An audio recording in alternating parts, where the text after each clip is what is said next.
Nothing taught me more about learning, or the lack of learning, than my experience in taking a foreign language in junior high and high school.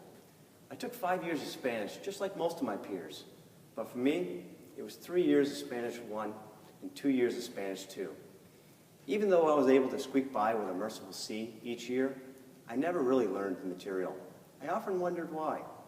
I was a persistent kid. I kind of studied. I had great teachers. But what kept me from learning?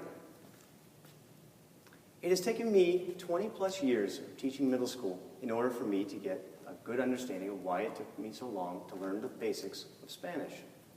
I see it in my students a similar struggle, and I wonder how my Spanish teachers, who were working so hard to teach me, could have helped meet my learning needs differently. I may try really hard as a teacher to teach my students something. I may try really hard to set them up with great learning activities. I may try really hard to make sure I cover each and every standard, but ultimately, learning, it's all about you, the learner, and not about me, the teacher, and the neuroscience backs me up. As a teacher, how do you get the most out of the people in front of you? First, you need to tap into their basic needs. Middle schoolers have certain needs. The first is certainty. The class has to have a rhythm. It starts on time, it ends on time. There are agreed upon rules. Things are predictable. It makes people feel safe and secure. Then there's uncertainty. Middle schoolers love it when you never know what's going to happen next. Is the teacher going to blow something up, throw something across the room, or is some other crazy thing about to happen? They can't wait to show up and find out. Significance. Everyone wants to feel important, to feel special. So make sure you connect with each and every student on an emotional level and make them feel important and special. Speaking of connections, every human wants to feel connected, but especially middle schoolers. They are all about reinforcing social bonds with each other. So it is important to greet each other and every student at the door when they arrive, and don't forget to say goodbye to each and every one of them as they leave. Grow. I have found I'm happiest when I am growing, exploring, learning, and they do too. Then there's contributing beyond yourself. That is because each and every one of us has something of value we need to give to each other. Middle schoolers can be a pain in the butt, but they also have a great need to help others. It is amazing what they will do to help each other if they are given an opportunity. If you make a conscientious effort to meet those needs, that gives you a golden window to help them learn. But ultimately, meeting someone's needs only get you so far when it comes to learning. Ultimately, when it comes to learning, it's all about you. In order to take your teaching to another level, you should learn about brain-based learning. Your brain is designed to do one thing and one thing only. That's survive. That's it, only one thing, just survive. Everything else is nice, but your brain's primary function is to keep you alive.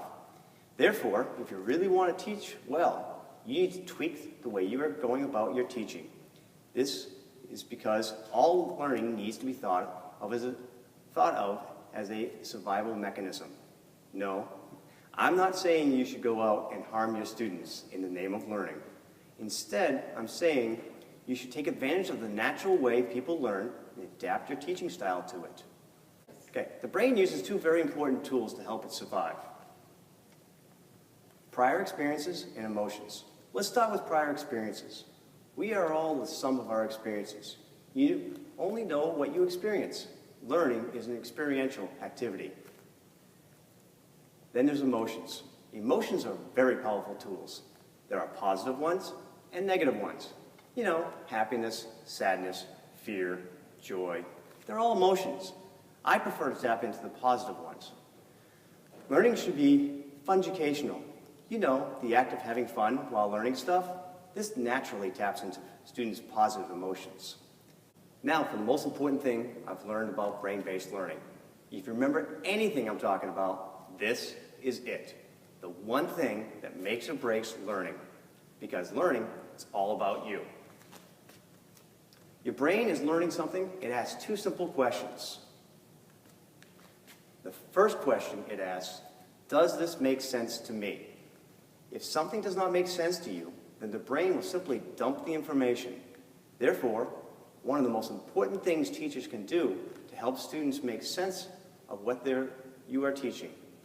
You have to relate the topic to what they already know and understand. You need to tap into your students' prior knowledge and experiences. But this is only half the learning equation. The other question your brain asks is, does this have meaning to me? This is a very personal question to each and every student. So what makes up meaning? It is those two powerful tools that the brain likes to use to keep you alive: emotions and prior experiences. I wish my Spanish teachers knew this. Maybe I would not have struggled as much trying to learn a language. Don't forget, the most important part of the question the brain asks, does this make sense to me, and does this have meaning to me, is the to me part. Learning is very personal. You cannot make someone learn. They have to make sense of something and create meaning for themselves. As a good teacher, you have to tap into and use your students' emotions and prior experiences to help them create meaning for what they are trying to learn. Hopefully, something I said today resonates with you. Whether it's the basic needs of a middle schooler, how the brain uses the powerful tools of emotions and prior experiences to help you survive, or how your brain asks two very important questions. Does this make sense to you? And does this have meaning to you?